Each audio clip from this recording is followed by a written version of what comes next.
June 7, 2024. Another perfect day along Florida's Gulf Coast. The sun was shining, the water was crystal clear, and the people were out enjoying a beautiful day at the beach. But beneath the calm surface of the ocean, a deadly predator was waiting. By the end of the day, 3 lives would be forever changed, and entire communities would be left in shock. This is the story of 3 women, Elizabeth Foley, Lulu, Griffin, and McRae Faust, all of whom would come face to face with a deadly predator unlike any other. Their stories are ones of unimaginable terror, unthinkable pain, and extraordinary survival. Elizabeth Foley, 45 years old and a mother of 3, was an avid swimmer and a marathon runner. For Elizabeth, the ocean had always been a place of peace. That day, she and her husband Ryan had brought their children to Watersound Beach for a much-needed family vacation. The day was perfect, clear skies, calm waters, and a private stretch of sand away from the usual crowds. But the peace was deceiving. As Elizabeth waded near the first sandbar, how could she have known that something was watching her? A shadow beneath the surface, moving with deadly precision. At first, Elizabeth didn't consider this to be a danger. She thought the shadow under the water that was maybe a stingray or just a trick of the light. But as she turned her back to it and tried to swim away, the predator made its move. The water exploded. A bull shark, one of the most aggressive species in the ocean, struck with terrifying speed.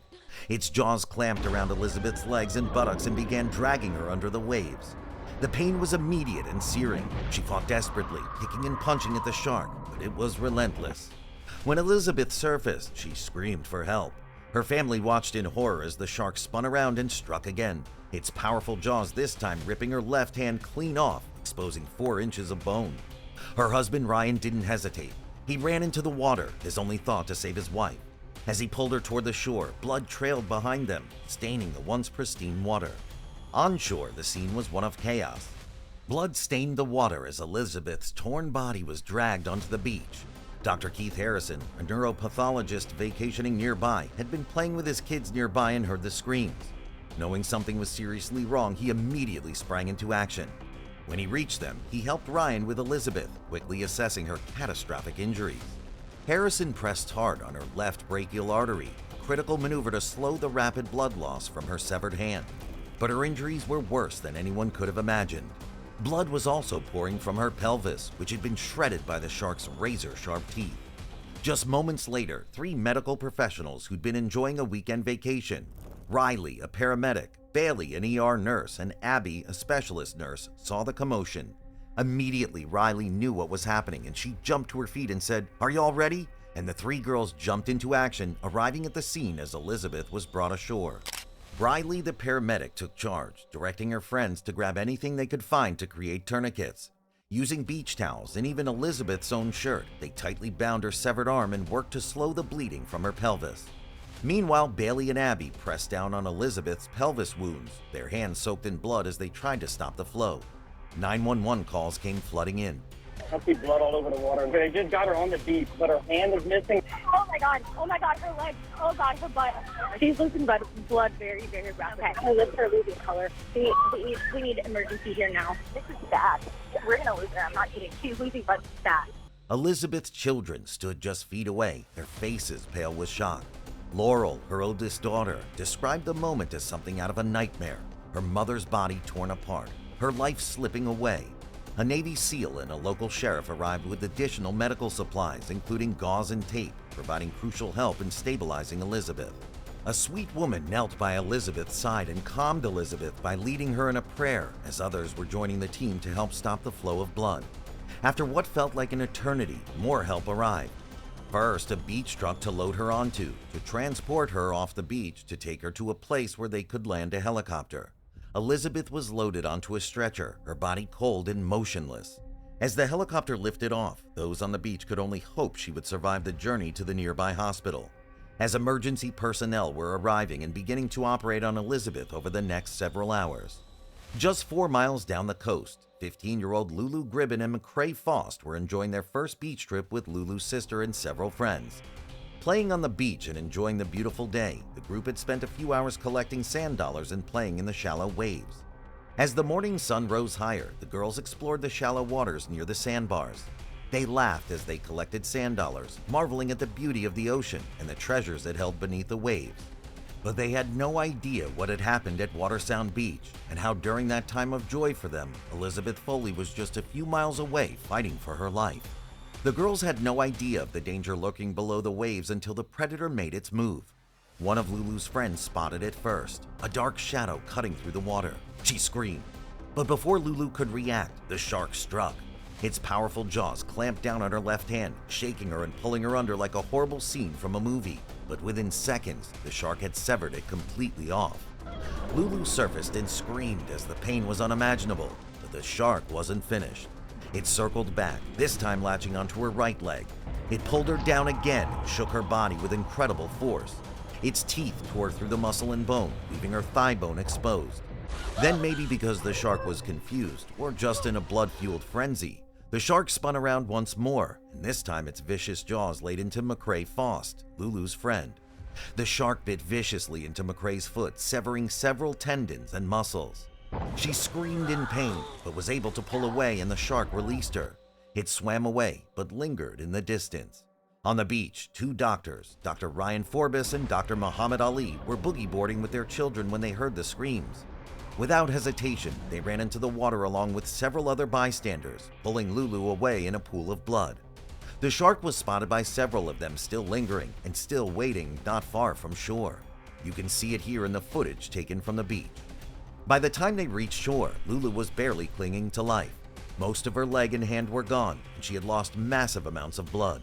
The doctors and some nearby EMTs who happened to be on the beach that day quickly fashioned tourniquets, wrapping her limbs as tightly as possible to control the bleeding. When Lulu's mother Anne arrived, Lulu's sister came up to her and told her it was Lulu. She collapsed in shock at the sight of her daughter's broken body. The doctors and EMTs worked tirelessly, encouraging Lulu to stay awake as her blood pressure plummeted. A beach truck came down onto the beach to load her up and take her to a long walkway that had a gurney waiting for her. The brave rescuers walked along beside her, controlling the bleeding and helping Lulu to the very end. Their feet were burning on the hot sand and wooden boards as they rushed her to the waiting helicopter. Lulu was airlifted to Sacred Heart Hospital, where surgeons fought to save her life. At this time, Elizabeth Foley's fight for survival had been ongoing for a few hours, but it was only the beginning. Barely conscious when she arrived, her body torn apart by the same bull shark, she was airlifted to a different nearby hospital. Blood loss was the enemy. Her left hand was gone, her pelvis shattered, and her legs mangled. Every second counted. Doctors faced one of the most complex cases of their careers. Elizabeth's pelvis had been crushed by the shark's powerful jaws, and the wounds in her legs were deep and jagged, exposing muscle and bone. Elizabeth underwent hours of surgery to repair the damage. Her pelvis was stabilized with steel rods, and surgeons painstakingly cleaned the deep wounds on her legs, fighting to prevent infection. Her blood pressure plummeted multiple times during the procedure, forcing the team to act quickly to save her.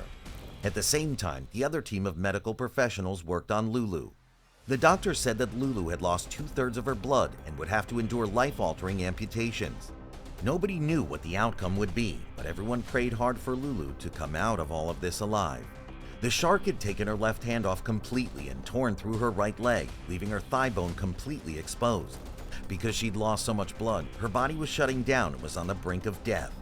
Her leg had to be amputated above the knee to prevent infection from the exposed bone. Her left arm was a devastating loss, requiring delicate surgical techniques to preserve enough tissue for a future prosthetic. Lulu's team worked to reconstruct the stump of her leg, ensuring it could one day support a prosthetic. Meanwhile, her arm required nerve preservation to allow for advanced prosthetic functionality. Every decision made in those critical hours would shape the rest of her life. Hours later, when Elizabeth woke, she was met with unimaginable pain. Her body was immobilized, her left arm now a stump, and the realization of her injuries began to sink in. Her husband Ryan stayed by her side, holding her remaining hand and reminding her that she was alive. For Lulu, waking up was no less devastating, but her first words were to her mother when she simply stated, "I made it." The once active teenager now faced life with one leg and one hand.